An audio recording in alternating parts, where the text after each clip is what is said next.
दोस्तों, मैं आपको फणीश्वर नाथ रेणु की रसप्रिया कहानी सुनाने जा रही हूँ। धूल में पड़े कीमती पत्थर को देखकर जौहरी की आंखों में एक नई झलक झिलमिला गई। अपरूप रूप चरवाहा मोहना छोड़ा को देखते ही पंचकौड़ी मृदंगिया के मुंह से निकल पड़ा। अपरूप रूप खेतों, मैदानों, बाग बगीचों और गाय बैलों के बीच चरवाहा मोहना की सुंदरता। मृदंगिया की क्षीर ज्योति आंखें सजल हो गई। मोहना ने मुस्कुराकर पूछा, तुम्हारी उंगलियां तो रसप्रिया बजाते टेढ़ी हो गई है ना? ऐ बूढ़ी, मृदंगिया ने चौंकते हुए कहा। रसप्रिया? हाँ, नहीं, तुम कैसे? तुमने कहाँ सुना बे? बेटा कहते कहते रुक गया। परमानपुर में उस बार एक ब्राह्मण के लड़के को उसने प्यार से बेटा कह दिया था। सारे गांव के लड़कों ने उसे घेर कर मारपीट की तैयारी की थी। बहरदार होकर ब्राह्मण के बच्चे को बेटा कहेगा? मारो साले बुड्ढे को घेर कर मृदंग फोड़ दो। मृदंगिया ने हंसकर कहा था, अच्छा, इस बार माफ कर दो सरकार, अब से आप लोगों को बाप ही कहूँगा। बच्चे खुश हो गए। एक 2-2.5 साल के नंगे बालक की ठुड्डी पकड़कर वह बोला, क्यों, ठीक है ना बाप जी?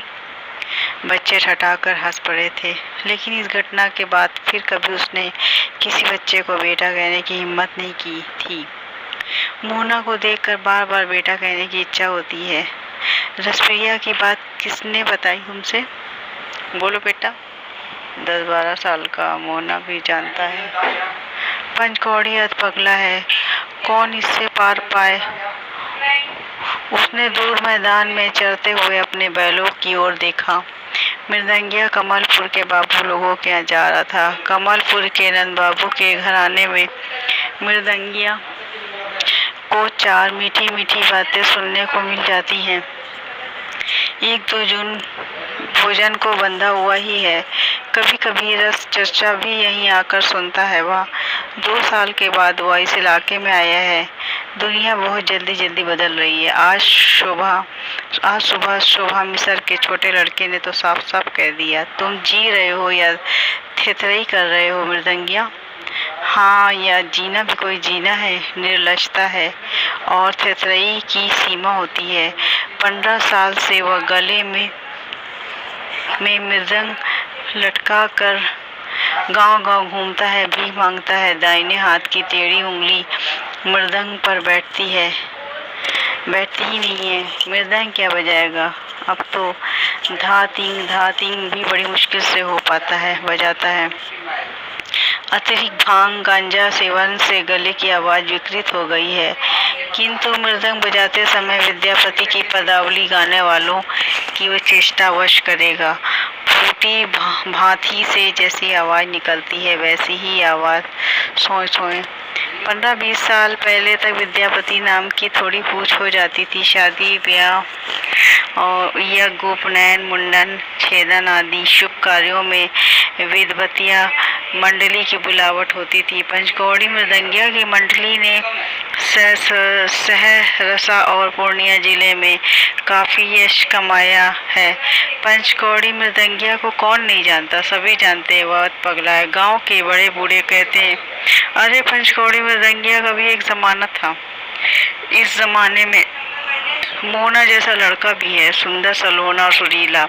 रसप्रिया गाने का आग्रह करता है। एक रसप्रिया गाओ ना मृदंगिया। रसप्रिया सुनोगे? अच्छा, सुनाऊंगा। पहले बताओ किसने? हे मोहना, बैल भागे। एक चरवाहा चिल्लाया, अरे मोहना, पीठ की चमड़ी उधेड़ेगा करमू। अरे बाप, मोहना भागा। कल ही करमू ने उसी तरह बुरी तरह पीटा है। दोनों बैलों को हरे हरे पाट के पौधों की महक खींच ले जाती है बार बार। खट मिठाल पाठ। पंचकौड़ी ने पुकार कर कहा, मैं यहीं पेड़ की छाया में बैठता हूँ, तुम बैल हाँक कर लौटो। रसप्रिया नहीं सुनोगे? मोहना जा रहा था, उसने उलट कर देखा भी नहीं। रसप्रिया विदापत नाच वाले रसप्रिया गाती थी। सहरसा के जोगिंदर झा ने एक बार विद्यापति के 12 पदों की पुस्तिका छपवाई थी। मेले में खूब बिकी हुई थी रसप्रिया पोथी की। विदापत नाच वालों ने गा गा कर जनप्रिय बना दिया था रसप्रिया को। खेत के आल पर झार जामुन की छाया में पंचकौड़ी मृदंगिया बैठा हुआ है। मोना गिरा देख रहा है। जेठ की चढ़ती दोपहरी में चुपचाप कैसे काम किया जाता है। 5 साल पहले तक लोगों के दिल में हुलास बाकी था। पहली वर्षा में भीगी हुई धरती के हरे भरे पौधों से एक खास किस्म की गंध निकलती है। तपती दोपहरी में मोम की तरह गल उठती है रस की डाली। वे गाने लगते थे बिरहा चाचर लगनी। खेतों में काम करते हुए गाने वाले गीत भी समय समय ख्याल करके गाए जाते हैं। रिमझिम वर्षा में 12 मासा चिलचिलाती धूप में बिरहा चाचर और लगनी। हाँ रे जल जोते हलवा भैया रे, खुरपी रे चलावे मजदूर, यहीं पंथे धनी मोरा है रसुली। खेतों में काम करते हलवाओं और मजदूरों से कोई बिरही पूछ रहा है कातर स्वर में। उसकी रूठी हुई धनी को इस राह से जाते देखा है किसी ने? अब तो दोपहरी नीरस कटती है, मानो किसी के पास एक शब्द भी नहीं रह गया है। आसमान में चक्कर काटते हुए चील ने टिहकारी भरी। टिह मृदंगिया ने गाली दी शैतान। उसको छोड़कर मोना दूर भाग गया। वह आतुर होकर प्रतीक्षा कर रहा है। जी करता है दौड़कर उसके पास चला जाए। दूर चलते हुए मवेशियों के झुंडों की ओर बार बार वह बेकार देखने की चेष्टा करता है। सब धुंधला। उसने अपनी झोली टटोल कर देखा। आम है, मूढ़ी है, उसे भूख लगी है। मोहन के सूखे मुंह की याद आई। भूख मिट गई। मोना जैसे सुंदर सुशील लड़कों की खोज में ही उसकी जिंदगी के अधिकांश दिन बीते हैं।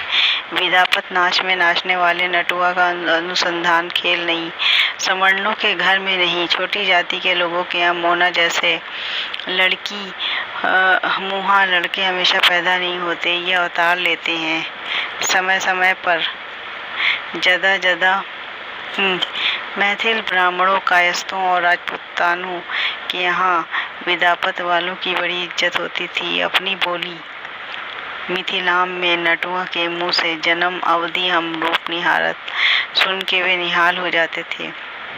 इसीलिए हर मंडली में मूल गैन नटुआ की खोज में गांव-गांव भटकता फिरता था। ऐसा लड़का जिसे सजा धजा कर नाच में उतारते ही दर्शकों में एक फुसफुसाहट फैल जाए। ठीक ब्राह्मणी की तरह लगता है ना? मधुकांत ठाकुर की बेटी की तरह ना, छोटी चंपा जैसी सूरत है। पंचकौड़ी गुनी आदमी है। दूसरी मंडली में मुलगैन और मृदंगिया की अपनी अपनी जगह होती है। पंचकौड़ी मुलगैन में भी था और मृदंगिया भी। गले में मृदंग लटका कर बजाते हुए वह गाता था, नाचता था। एक सप्ताह में ही नया लड़का भावरी देकर प्रवेश में उतरने योग्य नाच सीख लेता था। नाच और गाना सिखाने में कभी कठिनाई नहीं हुई। मृदंग के स्पष्ट बोल पर लड़कों के पाँव स्वयं ही थिरकने लगते थे। लड़कों के जिद्दी माँ बाप से निपटना मुश्किल व्यापार होता है। विशुद्ध मैथिली में भी और शहद लपेट कर वह फुसलाता। किशन कन्हैया भी नाचते थे। नाच तो एक गुण है। अरे जाचक कहो या 10 दुआरी। चोरी डकैती और आवारागर्दी से अच्छा है अपना अपना गुण दिखाकर लोगों को रिझाकर गुजारा करना। एक बार उसे लड़के की चोरी भी करनी पड़ी थी। बहुत पुरानी बात है। इतनी मार लगी थी कि बहुत पुरानी बात है। पुरानी ही सही, बात तो ठीक है। रसप्रिया बजाते समय तुम्हारी उंगली टेढ़ी हुई थी, ठीक है ना? मोना ना जाने कब लौट आया। मृदंगिया के चेहरे पर चमक लौट आई। वह मोना की ओर एक टकटकी लगाकर देखने लगा। यह गुणवान मर रहा है। धीरे धीरे तिल तिल कर वह खो रहा है। लाल लाल होठों पर बीड़ी की कालिक लग गई है। पेट में तिल्ली है जरूर। मृदंगिया वैद भी है। एक झुंड बच्चों का बाप धीरे धीरे पारिवारिक डॉक्टर की योग्यता हासिल कर लेता है। उस समूह के बासी टटका भोजन्नों की प्रतिक्रिया भी बहुत बुरी होती है। मृदंगिया अपने साथ नमक, सुलेमानी, चांद मार, पाचन और कुनैन की गोली हमेशा रखता था। लड़कों को सदा गर्म पानी के साथ हल्दी की बुकनी खिलाता। पीपल, काली मिर्च, अदरक वगैरह को घी में भूनकर शहद के साथ सुबह शाम चटाता गर्म पानी। पोटली में मूढ़ी और आम निकालते हुए मृदंगिया बोला, हाँ गर्म पानी। तेरी तिल्ली बढ़ गई है, गर्म पानी पियो। यह तुमने कैसे जान लिया? फरबिसगंज के डॉक्टर बाबू भी कह रहे थे तिल्ली बढ़ गई है, दवा। आगे कहने की जरूरत नहीं, मृदंगिया जानता है। मोना जैसे लड़कों के पेट की तिल्ली चिता पर ही गलती है। क्या होगा पूछ कर कि दवा क्यों नहीं करवाते? माँ भी कहती है हल्दी की बुकनी के साथ रोज गर्म पानी, तिल्ली गल जाएगी। मृदंगिया ने मुस्कुरा कर कहा, बड़ी सयानी है तुम्हारी माँ। केले के सूखे पत्ते पर मूढ़ी और आम रखकर उसने बड़े प्यार से कहा, आओ एक मुट्ठी खा लो। नहीं, मुझे भूख नहीं। किंतु मोना की आंखों से रह रहकर कोई झांकता था। मूढ़ी और आम को एक साथ निगल जाना चाहता था। भूखा और बीमार भगवान। आओ खा लो बेटा, रसप्रिया नहीं सुनोगे? माँ के सिवा आज तक किसी अन्य व्यक्ति ने मोना को इस तरह प्यार से कभी परोसे भोजन पर नहीं बुलाया। लेकिन दूसरे चरवाहे देख लें तो माँ से कह देंगे, बीक कान। नहीं, मुझे भूख नहीं। मृदंगिया अप्रतिम हो जाता है। उसकी आंखें फिर सजल हो जाती। मृदंगिया ने मोहना जैसे दर्जनों सुकुमार बालकों की सेवा की है। अपने बच्चों को भी शायद इतना प्यार नहीं दे सकता। और अपना बच्चा हूँ, अपना पराया। अब तो सब अपने सब पराए।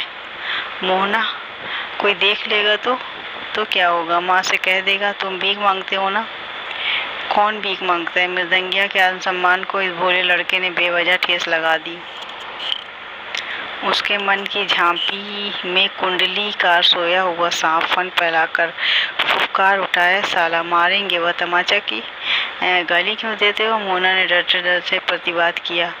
वह उठ खड़ा हुआ। पागलों का क्या विश्वास। आसमान में उड़ती हुई चील ने फिर टीकारी भरी, टी टी टिटिंगा।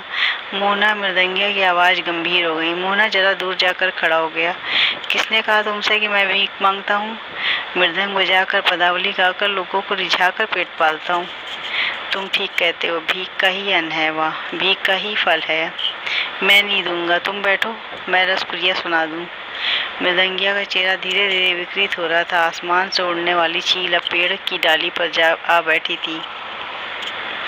मोना डर गया। एक डग, दो डग दे दौड़वा भागा। एक बीघा दूर जाकर उसने चिल्लाकर कहा, डायन ने बाण मारकर तुम्हारी उंगली टेढ़ी कर दी है। झूठ क्यों कहते हो? रसप्रिया बजाते समय कौन है यह लड़का? कौन है यह मोना? रंपतिया भी कहती थी डायन ने बाण मार दिया है। मोना ने जाते जाते चिल्लाकर, करेला। अच्छा, तो मोना भी ये जानता है कि मृदंगिया करेला कहने चिढ़ता है। कौन है यह मोना? मृदंगिया आतंकित हो गया। उसके मन में एक अज्ञात भय समा गया। वह थरथर कांपने लगा। उसमें कमलपुर के बाबुओं के यहाँ जाने का उत्साह भी नहीं रहा। सुबह शोभा मिसर के लड़के ने ठीक ही कहा था। उसकी आंखों में आंसू झरने लगे। जाते जाते मोहना डंग मार गया। उसके अधिकांश शिष्यों ने ऐसा ही व्यवहार किया है उसके साथ। ना सीख कर फुर से उड़ जाने का बहाना खोजने वाले एक एक लड़के की बातें उसे याद है। सोनमा ने तो गाली ही दी थी, गुरुगिरी करता है चोट्टा। रंपति आकाश की ओर हाथ उठाकर बोली थी, हे दिनकर, साक्षी रहना। मृदंगिया ने फुसलाकर मेरा सर्वनाश किया। मेरे मन में कभी चोर नहीं था। हे सूरज भगवान, इस 10 द्वारी कुत्ते का अंग अंग फूट कर। मृदंगिया ने अपनी टेढ़ी उंगली को हिलाते हुए एक लंबी सांस ली। रामपतिया, जोधन गुरु जी की बेटी रामपतिया। जिस दिन वह पहल जोधन की मंडली में शामिल हुआ था, रामपतिया 12वें में पांव रख रही थी। बाल विधवा रामपतिया पदों का अर्थ समझने लगी थी। काम करते करते वह गुनगुनाती, नो अनुरागनी राधा किचु नाही माने बाधा। मृदंगिया मूल गैनी सीखने गया था। गुरुजी ने उसे मृदंग थमा दिया। 8 वर्ष तक तालीम पाने के बाद जब गुरुजी ने स्वजात पंचकौड़ी से रंपतिया के चुमैना की बात चलाई तो मृदंगिया सभी ताल मात्रा भूल गया। जोधन गुरुजी से उसने अपनी जात छिपा रखी थी। रामपतिया ने उससे झूठा प्रेम किया था।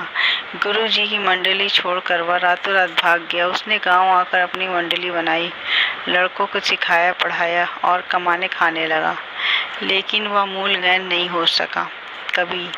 मृदंगिया ही रहा सब दिन। जोधन गुरुजी की मृत्यु के बाद एक बार गुलाब बाग में मेले में रामपतिया से उसकी भेंट हुई थी। रामपतिया उसे से मिलने आई थी। पंचकौड़ी ने साफ जवाब दे दिया था, क्या झूठ फरेब जोड़ने आई है? कमलपुर के नंदू बाबू के पास क्यों नहीं जाती? मुझे उल्लू बनाने आई है। नंदू बाबू का घोड़ा 12 बजे रात को चीख उठी थी। रमपतिया, पांचू चुप रहो। उसी रात रसप्रिया बजाते समय उसकी उंगली टेढ़ी हो गई थी। मृदंग पर जमनीका देकर वह परवेश का ताल बजाने लगा। नटुआ ने 1.5 मात्रा बेताल होकर प्रवेश किया तो उसका माथा ठनका। परवेश के बाद उसने नटुआ को झिड़की दी, साला थप्पड़ों से गाल लाल कर दूंगा। रसप्रिया की पहली कड़ी ही टूट गई। मृदंगिया ने ताल को संभालने की बहुत चेष्टा की। मृदंग की सूखी चमड़ी जी उठी। दाहिने पूरे पर लावा पर ही फूटने लगे और तल कटते कटते उसकी उंगली टेढ़ी हो गई। झूठी टेढ़ी उंगली। हमेशा के लिए पंचकौड़ी की मंडली टूट गई। धीरे धीरे इलाके से विद्यापति नाची उठ गया। अब तो कोई भी विद्यापति की चर्चा नहीं करते हैं। धूप पानी से परे पंचकौड़ी का शरीर ठंडी महफिलों में ही बंटा था। बेकार जिंदगी में मृदंग ने बड़ा काम किया। बेकारी का एकमात्र सहारा मृदंग। एक युग से वह गले में मृदंग लटकाकर भीख मांग रहा है। धातिंग धातिंग। वह एक आम उठाकर चूसने लगा। लेकिन मोहना को डायन की बात कैसे मालूम हुई? उंगली टेढ़ी होने की खबर सुनकर रमपतिया दौड़ी आई थी। घंटों उंगली को पकड़कर रोती रही थी। हे दिनकर, किसने इतनी बड़ी दुश्मनी की? उसका बुरा हो। मेरी बात लौटा दो भगवान। गुस्से में कही हुई बातें। नहीं पांचू, मैंने कुछ भी नहीं किया है। जरूर किसी डायन ने बाण मार दिया है। मृदंगिया ने आँख पोंछते हुए सूरज की ओर देखा। इस मृदंग को कलेजे से सटाकर रमपतिया ने कितनी रातें काटी है। मृदंग को उसने अपने छाती से लगा लिया। पेड़ की डाली पर बैठी हुई चील ने उड़ते हुए जोरे से कहा, टी टी टी। ऐसा साला, उसने चील को गाली दी। तंबाकू चुनिया कर मुंह में डाल ली। मृदंग के पूरे पर उंगलियां नचाने लगा थे। धीरे नागी दिनता। पूरी जमनीका वह बजा नहीं सका। बीच में ही ताल टूट गया। आँखी है हाँ। सामने झरबेरी के जंगल पर उस पार से किसने सुरीली आवाज में बड़े समारोह के साथ झरबेरी के जंगल के बीच से होकर जाती निर्गुण गाता मृदंगिया झरबेरी झाड़ियों में छुप गया। लो, अकेला खड़ा होकर क्या करता है? कौन बजा रहा था मृदंग रे? घास का बोझा सिर पर लेकर मोना की माँ खड़ी है। पंचकौड़ी मृदंगिया, वह आया है? वाह। उसकी माँ ने बोझ जमीन पटकते हुए पूछा। मैंने उसके ताल पर रसप्रिया गाया है। कहता था इतना शुद्ध रसप्रिया कौन गा सकता है? आजकल उसकी उंगली अब ठीक हो जाएगी। माँ ने बीमार मोना को आला से अपनी छाती से लगा लिया। लेकिन तू तो हमेशा उसकी टोकरी भर की शिकायत करती थी। बेईमान है, गुरु द्रोही है, झूठा है तो वैसे लोगों की संगत ठीक नहीं। खबरदार जो उसके साथ फिर कभी गाया 10 दो